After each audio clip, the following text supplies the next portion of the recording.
Hello everybody, and welcome to Morzak EV, a channel dedicated to all things electric vehicles, electric vehicle charging and all related technologies.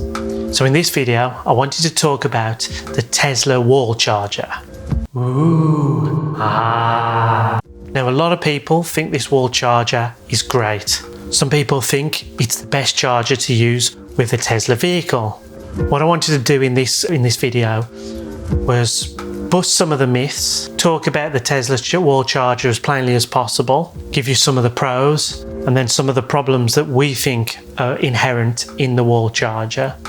And then at least you, as the consumer, can decide, actually, despite some of the limitations, I still want it. Or you can decide, actually, I think there's a product that suits me better. Now, as a full-up disclaimer, I'm a big fan of Tesla vehicles. I'm quite a fan of Elon Musk and what he's done in different industries, including SpaceX. You can check out our video on Starlink from last week. And I don't want to badmouth the product, but there are a lot of things that are stated on forums and on videos that I don't believe are really true about this wall charger.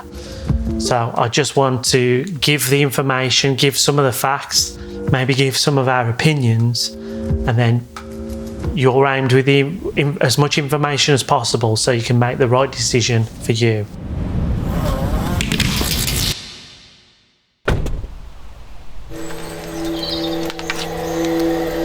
So the Tesla wall charger itself, it's only available to purchase from Tesla unless you're buying it second hand. But then obviously you need to watch yourself in terms of warranty issues. It only comes in one version that has two different cable lengths. So it's only available in a tethered version. This version is also able to be wired in to be 22 kilowatt on a 3-phase supply or 7 kilowatt on a single phase supply. Now the cable lengths are 2 meters and 7.5 meters. Forget the 2 meter version. Unless you park your car in exactly the right position, you're always going to have problems with that. So I'd always go for the longer cable version. Now, a lot of people think it's a really good looking charger. I don't disagree. I don't think it's my favorite, but again, everybody has their own opinions on that. So you need to look at it and think, yeah, that's really cool. Cool. Or no, I don't like it. The cable itself wraps around the unit, and then the plug goes into this little holster at the side to hold it in place. The main advantage of the Tesla charger over every other charger is this little button on the top. Now when you press the button on the top of the plug, this opens the charging flap of your Tesla vehicle automatically. With all of the chargers, you either have to do it from inside the vehicle, or if the car's unlocked, you can do it by touching the panel on the outside. This is applicable on the Model 3. Model S and the Model X, I believe, are slightly different. It's like a manual flap. And you can also do it on the Model 3 and the Model Y within the app itself. Now on the Model 3 in particular, if you come up to the car and it's locked, you have to open the door before touching the charging flap for it to automatically open.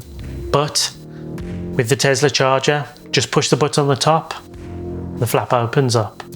So this is similar to a lot of the Tesla superchargers and destination chargers. And in fact, the home charger is exactly the same unit as the destination chargers that you might have seen at hotels, pubs, restaurants, places like that. So now onto what I believe are some of the big negatives. Firstly, there's no OZEV grant. So in the UK, there is a £350 contribution from the government if you own an EV to have a charge point installed at your home. If you own a business, there's also a £350 grant from the government to have it installed at your place of work for use for your employees or your fleet vehicles. That's a really useful contribution towards the cost of purchasing and installing an electric vehicle charge point. But the Tesla charger does not meet the minimum requirements by the government for it being a smart charger as they deem it.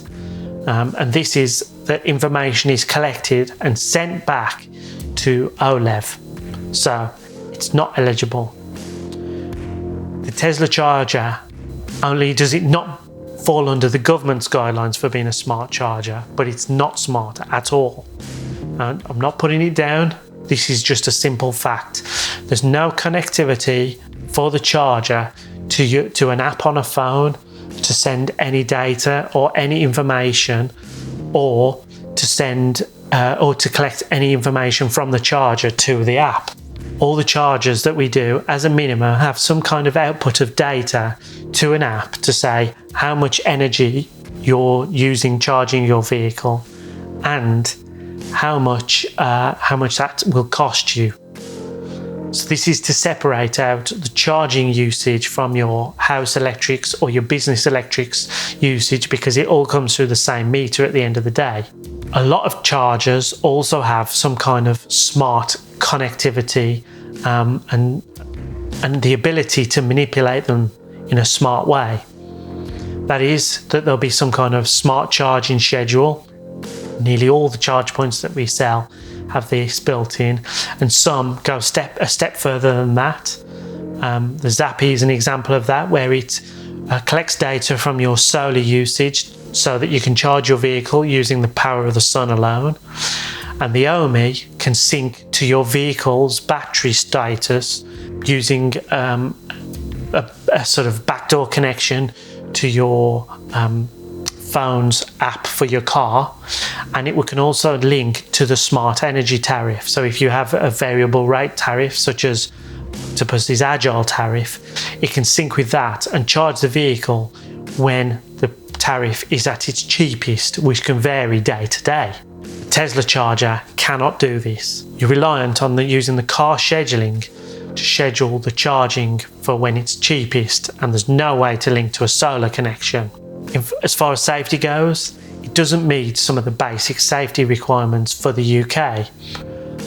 One of those is what we call 6 milliamp DC current protection. So it doesn't detect when there's a DC current being fed from the car, which would be a major issue to the safety of your house electrics. It requires an earth rod because it has no open pen fault detection. Again, a lot of the charge points that we do have that built in, so it either needs an earth rod installing or an open pen fault detection device installing separate.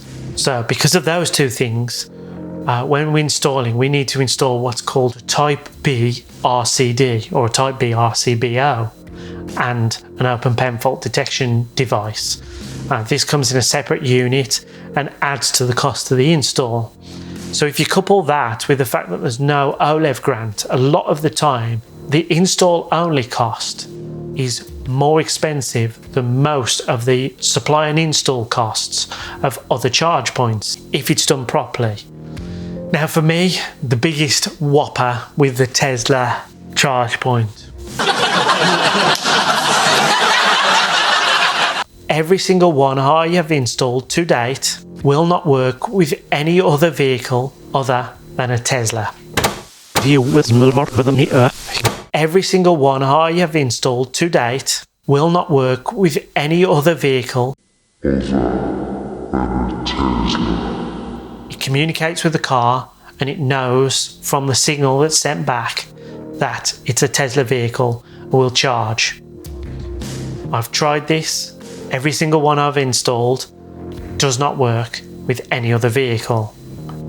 There's some proprietary technology that's built in to do that on purpose. Now I believe that there are destination chargers and home chargers that can be bought that will work with other non-Tesla vehicles.